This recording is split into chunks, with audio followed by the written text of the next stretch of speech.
이민수의 경제토크 김지훈의 훈훈한 주식 김지훈 대표님 오셨는데요. 미용 의료기기가 최근에 부각되고 있는 이유들 관심주까지 알아보겠습니다. 화장품은 사실 좀 주목을 끌었습니다. 그렇죠? 뭐 관세에도 불구하고 워낙 화장품이 잘 되니까 그 대형주도 좀 살아나고 네네. 무엇보다 뭐 ODM 업체들 그죠? 잘 갔는데 네네.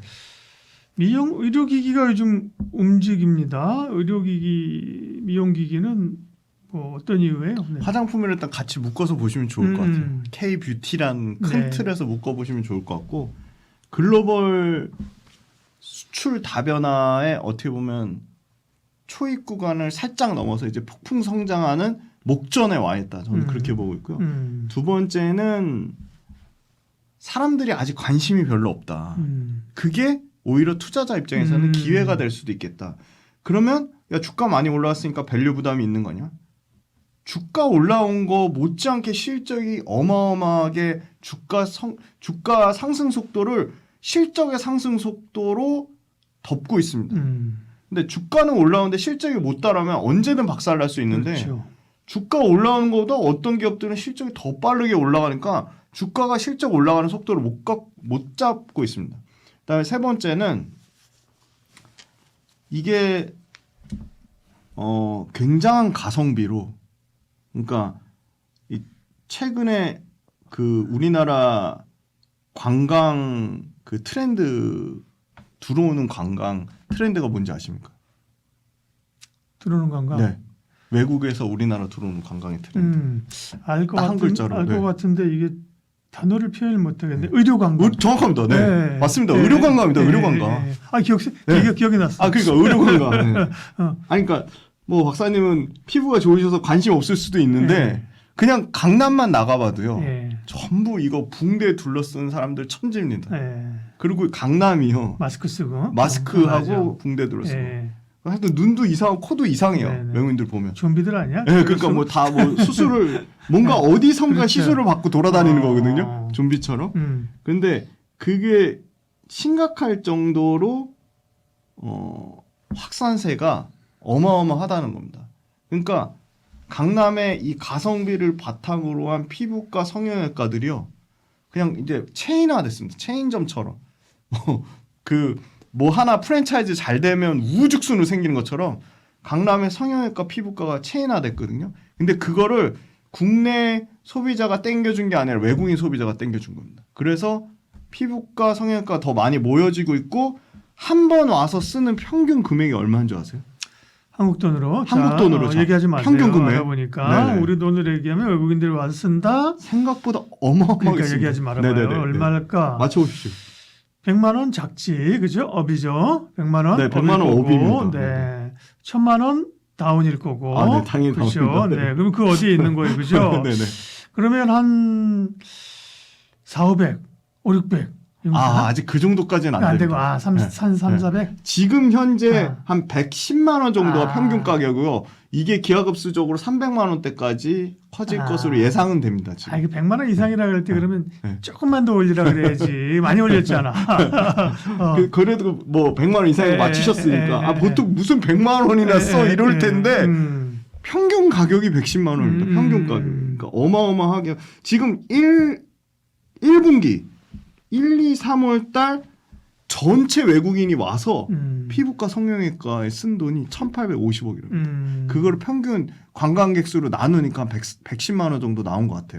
결국 그러면 그들이 와서 혼자 하는 건 아닐 거고, 그죠? 그렇죠. 관광 뭉태기로 그리고 패키지로 오는 거죠. 패키지로 오고 어쨌든 병원에 연결해서 갈 거 아닙니까, 그죠? 네네네. 그러면 병원에서는 결국 의료 장비를 쓰니까, 그죠? 그렇죠. 그 장비 수요나 그 소모품 네네. 늘어나니까 네네. 좋다 이런 라직인 거죠. 네. 네. 그 로직이고 네. 또 재미난 건 이 미용 의료기기들이 한 번 팔면 장비에서 끝나는 게 아니라 소모품 그 뒷단에 그러니까. 들어가는 소모품들이 지금 엄청나게 마진이 좋으면서 연속적으로 쓸 수 있는 거죠.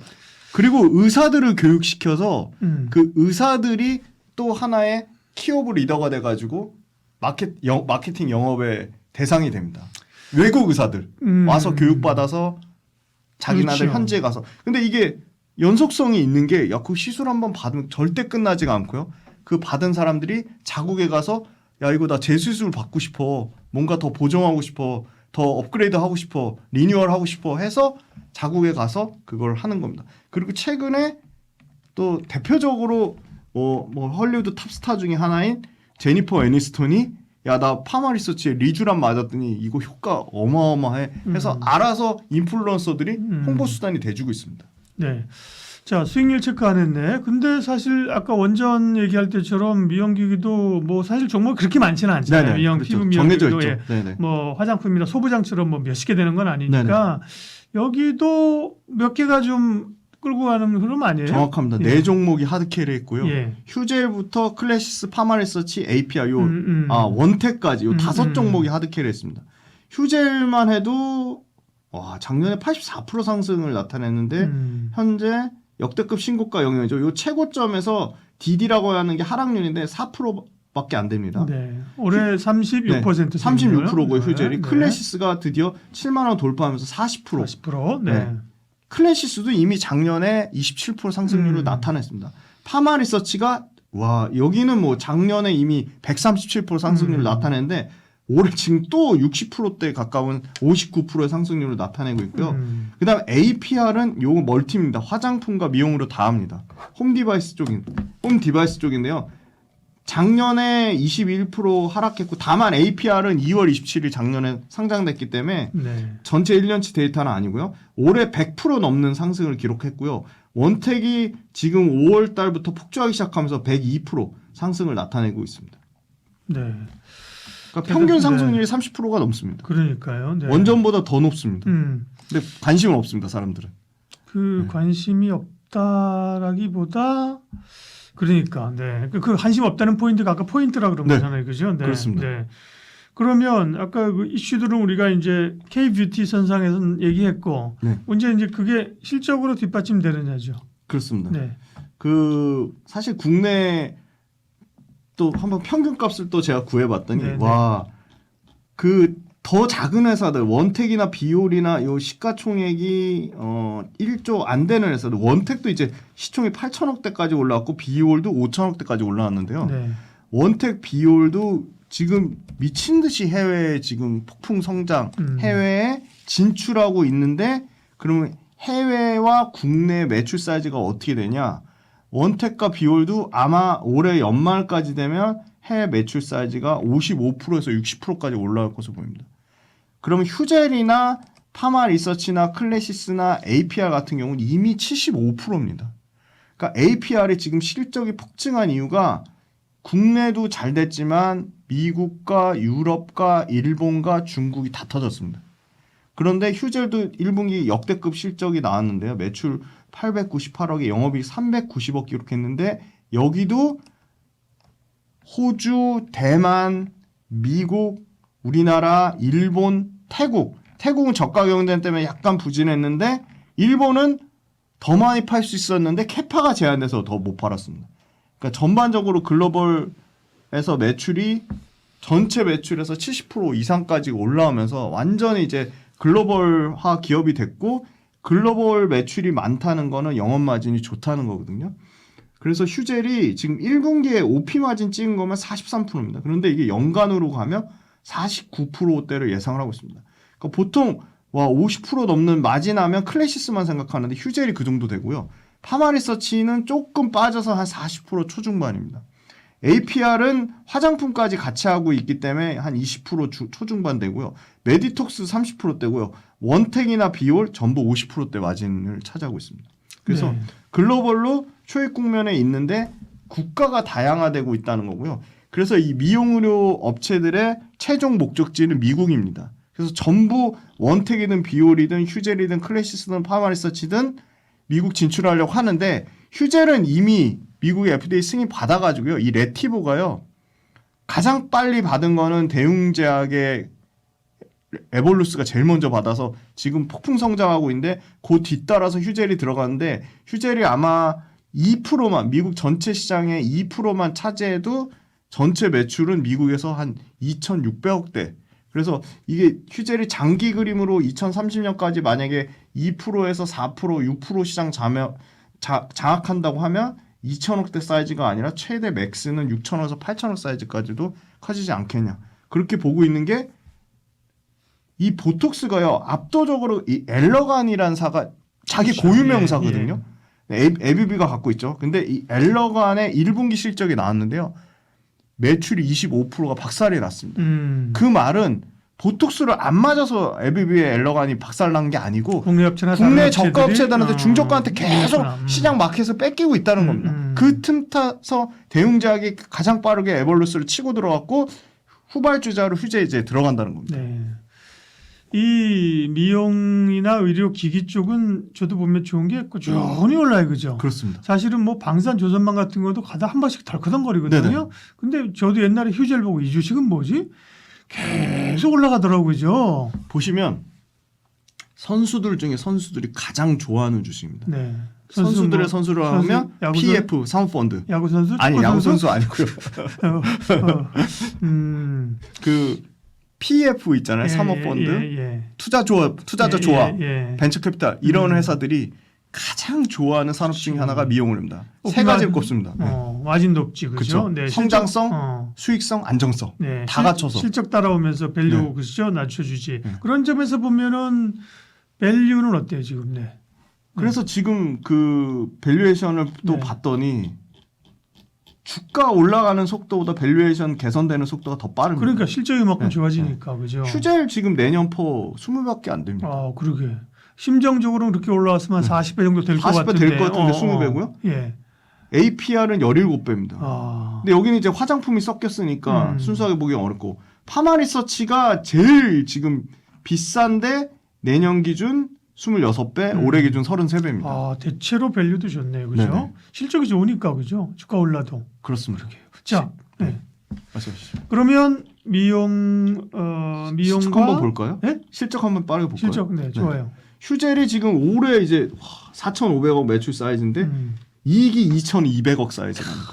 그러니까 이게 숫자가 아름답죠. 예, 클래시스가 올해 한 3,500억 사이즈 이익이 1,700억대. 예. 그다음에 파마리서치가 올해 한 4,500억 사이즈에 이익이 한 1,700억대. 그나마 파마리서치가 이익 떨어진다고 하는데 39% 41% 이렇습니다. 그러니까 사실 보톡스 이런 거 사실은 뭐 봉이 김선달이지 뭐 그렇잖아요. 네. 지금 파마리서치의 리쥬란 그 연어의 정소에서 만드는 거지. 그 원가가 얼마나 되겠습니까? 그러게요. 네. 자. 어마어마하죠. 그러니까 매력 있고 말씀하신 것처럼 PEF 같은 데서 아예 뭐 기업을 그냥 통째로 그죠. 사서 자꾸 상장 폐지 시킵니다. 그러니까요. 최근에 맞아요. 엊그제 휴젤 뭐 상장 폐지 얘기도 또 막 나오고 있습니다. 그런 구조로 그냥 굳이 뭐 사서 이익 내는 게 나으니까 그죠. 그렇습니다. 그런 구조입니다. 그러면 미용과 의료기기에서의 탑픽을 보죠. 네, 휴젤입니다. 휴젤. 네. 휴젤 뭐 APR 궁금하실 텐데 APR도 시간이 나면 또 좀 말씀드릴게요. 일단 실적이 뒷받침돼주고요. 그냥 분기별로 그냥 모멘텀이 계속 대기하고 있다. 2분기는 이 레티보가 이제 미국에서 이제 폭증할 딱 초입 단계 매출 레버리지의 초입 단계. 2분기는 이제 미국 모멘텀을 보고요. 이미 벌써 파트너사 베네브가 약 5,000개 계정을 통해서 초기 침투 속도를 경쟁사죠. 대웅제약의 이제 에벌루스 정도 사이즈까지는 이미 올려놨다는 거고요. 다만 이건 있습니다. 미국 베네브사가 아마 관세를 영향을 받을 거로 좀 보입니다. 의약품 관세 때문에 지금 바이오주가 최근에 아주 급격하게 하락을 하고 있는데 이 베네브가 아마 그 관세 관련된 비용 부담을 아마 떠안을 것 같아요. 근데 아직 도입이 되더라도 전반적인 업계 전반이 공통적으로 동일 조건으로 반영되기 때문에 휴젤이 받는 실적은 우려와는 다르게 좀 제한적이라고 보고 있고요. 중국이 또 모멘텀인데요. 중국의 사완제약이 파트너사인데 에스테틱 사업부가 지금 말 그대로 엄청나게 고속 성장을 하고 있습니다. 이미 재고를 다 지금 완료됐습니다. 재고 조정이 완료돼서 분기별로 실적 성장하는 흐름만 보고 있고요. 3분기에는 브라질의 모멘텀이 있습니다. 브라질 선적이 시작이 되고요. 또 뭐가 있냐? 3분기에 지금 새로 신규 공장 증설한 3공장이 풀캐파로 아마 3분기부터 돌아갈 것으로 예상이 됩니다. 그러면 3공장 완료되면 글로벌 전체 미국, 유럽, 중국, 일본, 동남아시아 전체 캐파를 다 충분히 확보할 수 있는 수준이다. 그렇게 보고요. 여기도 지금 그 온라인, 오프라인 전부 타겟으로 하고 있습니다. 화장품하고 약간 구조가 비슷해요. 온라인으로 시작했는데 코스트코에서 대박이 났고요. 웰라주, 그다음에 겔마스크팩 이런 게 좀 대박이 났고요. 캐나다도 마찬가지야. 온라인 먼저 침투했고 오프라인 진출 시작했는데 일단 오프라인 3개 지점에 테스트하는 걸로 알고 있고 40% 이상 성장을 예상을 하고 있습니다. 그리고 의사들을 교육시켜가지고 미국 주요 학회에 키오브 리더라고 해가지고 KOL 대상으로 영업 개시가 미국에서 지금 폭발적으로 지금 나오고 있고요. 아까 에비비 실적이 박살나면서 미국에서 중저가 톡신에 대한 선호도가 급격하게 올라가고 있다. 그리고 최근에 이제 3일밖에 안 남았네요. 자사주 30만 주 소각하면서 발행 주식수도 한 2.4% 정도 감소할 것으로 보고 있습니다. 그리고 지금 중국이 회복된다는 얘기는 무슨 말이냐면 국내에서 파는 객단가랑 중국이랑 객단가가 5배 이상 차이 난대요. 그러니까 중국은 조금만 팔아도 국내 매출 성장을 최소한 4~50% 이상 넘기는 초과 상승하는 걸로 보고 있고요. 중국의 비중이 1분기 기준으로 평균 중국 비중은 30%대였는데 아시아 내에서 지금 50% 이상까지 올라왔다고 합니다. 네. 그래서 이게 아마 어떻게 보면 소리 소문 없이 신고가는 나왔지만 증권사 목표가 평균치는 계속 올라가서 제가 또 증권사 목표가 평균이랑 현재 주가 계리율도 한번 봤거든요. 휴젤도 보고 파마리서치도 보고 APR도 보고 뭐 클래시스도 보고 다 봤는데 평균 목표가하고 계리율도 휴젤이 가장 좋은 상황입니다. 그러니까 무슨 말이냐면 목표가 평균값이랑 휴젤 현재 주가랑 계리율이 한 29% 정도 되니까 약 30% 가까이 되니까 주가 측면으로도 다른 미용 의료 기기사들보다는 조금 여력이 남아있다. 네, 그렇게 말씀드리겠습니다. 네, 미용 의료기기 가운데 탑픽은 휴젤이고요. 네, 탑 투픽은 네, 투픽은 이제 APR 좀 말씀드려야 될 것 같은데 APR도 뭐 1분기에 뭐 매출이 79%, 영업이익이 97% 성장하면서 전년 대비 YOY로 어닝 컨센서스를 뭐 압도적으로 100억 넘게 초과를 했습니다. 해외 매출 비중이 이제 71%까지 올라왔고요. 화장품이 매출이 뭐 150%씩 성장하고 있고 한국 매출을 올해 1분기에 처음으로 미국 매출이 제치는 현상이 나왔고요. 디바이스, 화장품 모두 미국, 유럽, 신흥국에서 세 자릿수의 성장을 나오고 있고요. 여기는 100개국 이상에 이미 진출했습니다. 그래서 이 탑티어인 미국과 뭐 유럽과 일본을 제외한 나머지 국가를 신성장국으로 다 합쳤는데요. 그 합산 성적이 230% 성장으로 나타났습니다. 그래서 지금까지는 화장품이 좀 하드캐리했다면 미래의 성장은 이 홈 디바이스 쪽이 좀 자리를 잡아가지 않을까. 뷰티 디바이스 쪽이. 왜냐하면 뷰티 디바이스가 화장품보다 평균 판매 가격이 높습니다. 그렇겠죠. 마진도 당연히 네. 더 좋겠죠. 그렇죠. 그러니까 디바이스가 더 늘어난다는 거는 이 APR의 전체 매출 성장과 외형 성장에는 훨씬 더 도움이 된다는 거고요. 메디큐브의 인지도가 꾸준히 상승하고 있고요. 그건 뭘 보면 알 수 있냐면 틱톡과 인스타와 구글 트렌드에 메디큐브가 계속 상위권에 노출되어 있습니다. 뭐 엄청나게 핫했던 조선미녀, 그다음에 뭐 마녀공장, 조선미녀 마녀공장이 그것 때문에 울타뷰티가 난리가 났잖아요. 미국 우리로 치면 올리브영 같은 게. 그거 약간 주춤하니까 메디큐브 인지도가 지금 폭증하고 있습니다. 그래서 APR은 주가 부담은 있지만 성장에 대한 의심의 여지는 없다. 그런데 화장품에서 미용 의료기기로 구조적으로 넘어가는 단계에 있고요. 미국 오프라인 채널이 K뷰티의 불모지라고 합니다. 그 말은 무슨 말이냐면 온라인으로 잘 기반을 닦아놨으니까 이제 오프라인으로 미친 듯이 진출할 거야. 그런 모멘텀을 보고 있기 때문에 미국 모멘텀, 오프라인 모멘텀, 일본은 지금 돈키호테란 우리로 치면 또 올리브영 같은 건데 그렇죠. 돈키호테가 한 500개 미만이랍니다. 지금 매장에 들어가는 게. 근데 당장 올해만 뭐 연내까지 가면 연말까지 가면 3,000개 이상까지 오프라인 매장 확대하겠다고 하니까 그 포텐이 상당히 남아있다고 보고 유럽 역시도 미국과 약간 비슷한 수준입니다. 중저가 톡신과 필러에 대한 높은 수요가 있는데 아직 침투율 자체가 너무 낮다. 그래서 미국, 유럽, 동남아시아, 중국, 일본에 대한 모멘텀이 고르게 좀 터지지 않을까. 그거를 월별 수출 데이터로 계속 확인할 수 있다.